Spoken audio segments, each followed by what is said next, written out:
tersebut. Selain di kantor di mana Pak? Ada 2 tempat lainnya.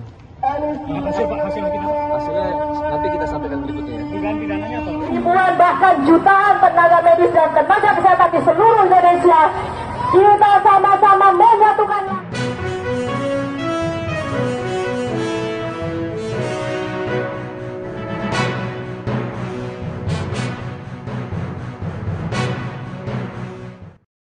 Selamat malam Tribuners, jumpa lagi bersama dengan saya Husnul Asyaifah dalam tayangan berita Lampung terkini. Kami akan menyajikan informasi menarik dan terupdate seputar wilayah Provinsi Lampung. Dan inilah berita Lampung terkini selengkapnya. Berita pertama, geledah kantor Kelurahan Kota Alam Lampung Utara, polisi usut dugaan korupsi honor Ketua RT. Penggeledahan di kantor Kelurahan Kota Alam, Kecamatan Kota Bumi Selatan oleh Satreskrim Polres Lampung Utara ini dilakukan untuk mengumpulkan bukti terkait dugaan tindak pidana korupsi. Pengumpulan bukti terkait kasus dugaan tindak pidana korupsi honor Ketua RT di Kelurahan Kota Alam tahun 2022. Penggeledahan ini merupakan rangkaian proses yang dilakukan oleh anggota Tipikor Satreskrim Polres Lampung Utara guna mengumpulkan alat bukti dan juga menentukan tersangka. Ia mengatakan untuk kasus ini Unit Tipikor Polres Lampung Utara telah menaikkan status dari penyelidikan ke penyidikan. Kasus dugaan penggelapan gaji Ketua RT lingkungan di Kelurahan Kota Alam akhirnya dilimpahkan ke pihak kepolisian. Sejumlah pihak terkait telah diwajibkan untuk melakukan pemeriksaan dalam waktu dekat. Adapun langkah yang akan dilakukan, yang memanggil sejumlah pihak yang diduga mengetahui mengenai aliran dana tersebut. Saat ini penjadwalan pemanggilan itu sedang diproses. Mencuatnya persoalan tak dibayarkannya gaji Ketua RT dan LK Kelurahan Kota Alam selama 5 bulan ini bermula dari adanya surat kaleng yang disebarkan di jalanan. Surat kaleng itu berisi keluhan dari Ketua RT dan LK. Dalam surat itu mereka meminta Pemkab dan juga aparat penegak hukum untuk menindaklanjuti persoalan tersebut. Dalam perjalanannya diketahui tunggakan gaji berikut honorarium kegiatan lainnya mencapai 161 juta rupiah. Uang tersebut dikabarkan dipergunakan oleh oknum tenaga honorer berinisial YU dan permasalahan itu langsung ditindaklanjuti oleh Inspektorat Lampung Utara.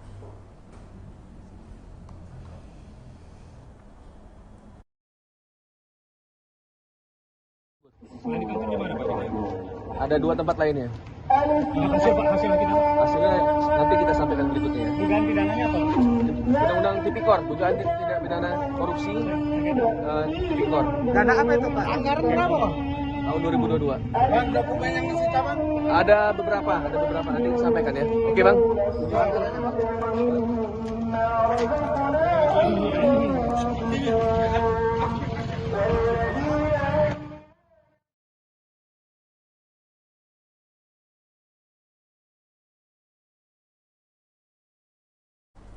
Berita selanjutnya, pencuri ponsel ditangkap korban dan diamuk massa di Bandar Lampung. Pelaku pencurian ponsel ditangkap oleh korbannya setelah melakukan penyamaran sebagai pembeli di Kecamatan Panjang, Bandar Lampung. Korban yang bernama Iqbal, 21 tahun, merupakan warga Panjang, Bandar Lampung, mulanya menjanjikan membeli ponsel yang dijual pelaku dengan cara COD. Menurut Iqbal, ponsel yang ia curi adalah milik ibunya yang hilang di warung di daerah Wailuni, Bandar Lampung. Kemudian Iqbal mendapati ponsel tersebut di grup marketplace Facebook. Iqbal mengatakan ibunya sedang tidur dan pelaku ini mengambil handphone di dalam warung. Ia mengatakan dirinya memastikan dan membawa bukti seperti nomor IMEI dari kotak ponsel. Pelaku sempat akan kabur saat dirinya mencocokkan nomor IMEI tersebut. Pelaku ini sebelumnya tertangkap dan sempat menabrak pemotor hingga akhirnya diamuk oleh massa. Pelaku ini menabrak 2 orang dan berkat dibantu oleh masyarakat, akhirnya pelaku bisa ditangkap. Pelaku ditangkap dan korban Iqbal, 21 tahun, warga Panjang, diamuk massa di Jalan Sultan Agung Kedaton, Bandar Lampung atau di depan minimarket pada Minggu 4 Juni 2023 malam. Kapolsek Kedaton Kompol Tri Maradona mengatakan dirinya membenarkan bahwa ada peristiwa maling tertangkap tangan oleh korban. Ia mengambil pelaku ini melakukan aksinya di Kecamatan Panjang. Ia mengatakan pihaknya menghimbau agar masyarakat tetap berhati-hati kapanpun dan dimanapun.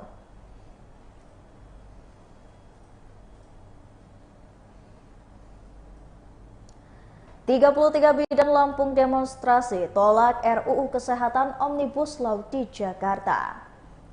Puluhan bidan anggota Ikatan Bidan Indonesia atau IBI di Provinsi Lampung ikut demonstrasi di Jakarta. Demonstrasi yang diikuti bidan Provinsi Lampung di Jakarta ini untuk menolak rancangan undang-undang atau RUU Kesehatan Omnibus Law. Ketua IBI Provinsi Lampung Mary Destianti mengatakan anggota IBI langsung yang hadir dalam aksi damai ada 33 nakes. Menurutnya demonstrasi tersebut dilaksanakan di gedung DPR atau MPR RI serta Kementerian Kesehatan. Ia mengatakan pihaknya dengan beberapa organisasi profesi lainnya sudah menyuarakan penolakan RUU Kesehatan kepada DPRD Lampung. IBI Lampung keberatan dengan adanya RUU Kesehatan Omnibus Law yang karena dinilai bisa merugikan tenaga kesehatan. Menurut Mary, pihaknya juga sudah nyaman dengan undang-undang yang sudah ada, seperti dengan Undang-Undang Nomor 4 Bab 12 Pasal 60. Itu dijelaskan bahwa apabila bidan bekerja sesuai dengan kompetisi tidak bisa dipidanakan. Mary memastikan bahwa IBI Lampung mendukung transformasi kesehatan, tapi ia khawatir jika RUU Kesehatan Omnibus Law disahkan akan menghapus 9 undang-undang yang masih eksis.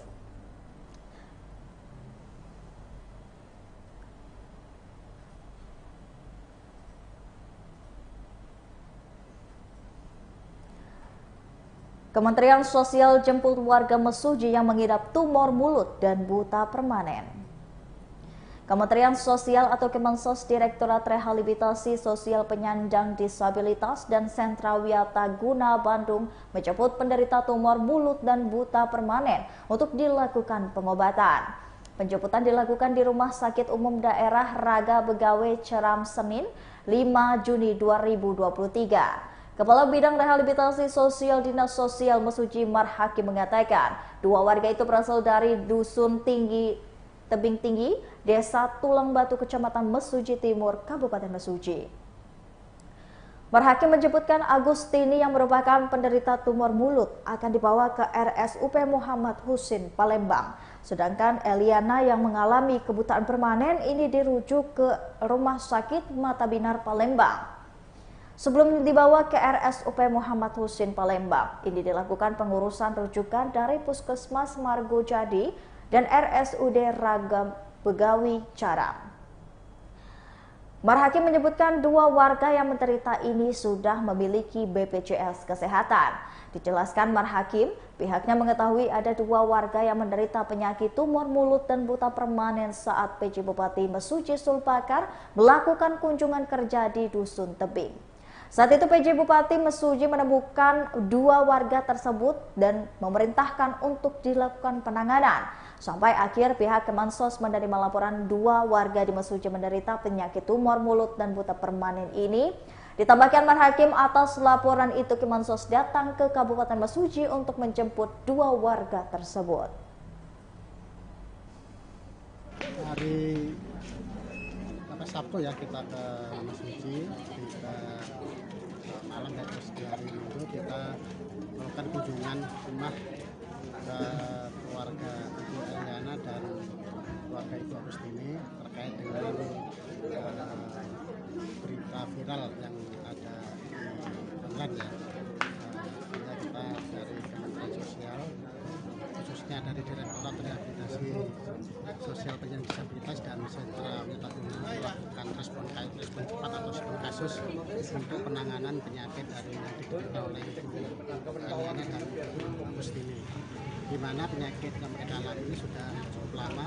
Kita lakukan tindakan, kita lakukan pengobatan karena terkendala keterbatasan ekonomi, sehingga kami dari Kementerian Sosial turun langsung melakukan respon cepat untuk melakukan pengobatan, melakukan asesmen terkait dengan kebutuhan apa yang diperlukan oleh Ibu Aliana dan Ibu Dini.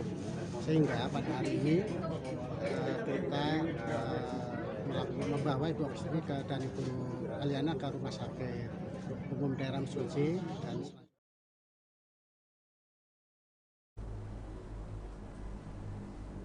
Berita selanjutnya datang dari JPO penghubung Pemkot Kota Bandar Lampung dan Masjid Al-Furqon akan mulai dibangun pada akhir Juni.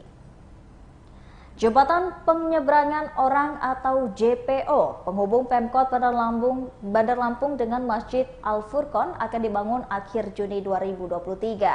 Hal itu dibenarkan oleh Sekretaris Pemkot Bandar Lampung Iwan Gunawan pada Senin 5 Juni 2023 di Bandar Lampung. Iwan mengatakan saat ini tahap lelang pembangunan JPO penghubung Pemkot Bandar Lampung ini dengan Masjid Al-Furqon telah usai. Bahkan pihaknya telah melakukan tanda tangan kontrak dengan kontraktor. Ia menyebutkan atas usia lelang itu, pembangunan JPO penghubung Pemkot Bandar Lampung dan Masjid Al-Furqon ini akan dimulai pada akhir Juni. Ia juga mengatakan pembangunan jembatan tersebut menelan anggaran sebesar 5 miliar rupiah. Ia menjelaskan dana 5 miliar tersebut kemungkinan besar merupakan pembangunan tahap pertama. Oleh karena itu, ia mengungkapkan akan ada tahap kedua. Akan tetapi dirinya belum bisa memastikan kapan pembangunan tahap kedua ini. Iwan merinci lebar jembatan nantinya 4 meter, tinggi 10 meter, dan panjang sekitar 200 meter. Tak hanya itu, ia juga mengatakan jembatan ini akan dibuat seindah mungkin layaknya jembatan yang ada di Jakarta. Ia mengungkapkan selain fungsi sebagai penyeberangan, jembatan ini juga bisa sebagai spot untuk selfie.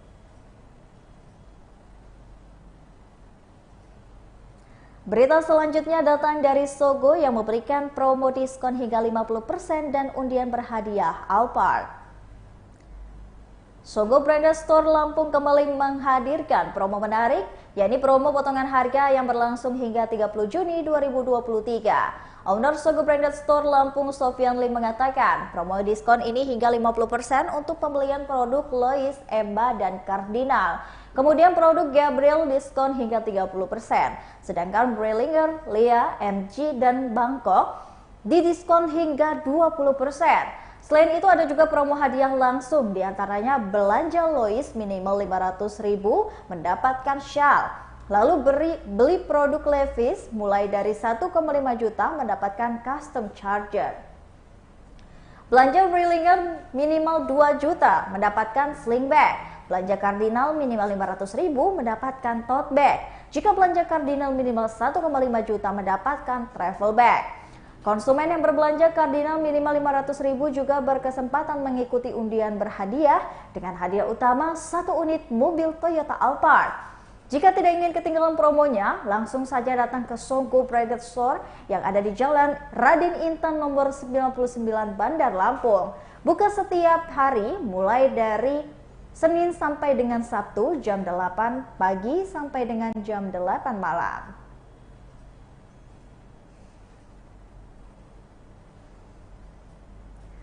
Baiklah Tribuners, itulah tadi berita Lampung terkini bersama dengan saya Kusnola Syaifa. Jangan lupa untuk tersaksikan video selengkapnya di YouTube Tribun Lampung News Video, Facebook Tribun Lampung, Instagram Tribun Lampung, dan juga TikTok Tribun Lampung untuk bisa mendapatkan informasi ter-up-to-date lainnya. Selamat malam dan sampai jumpa.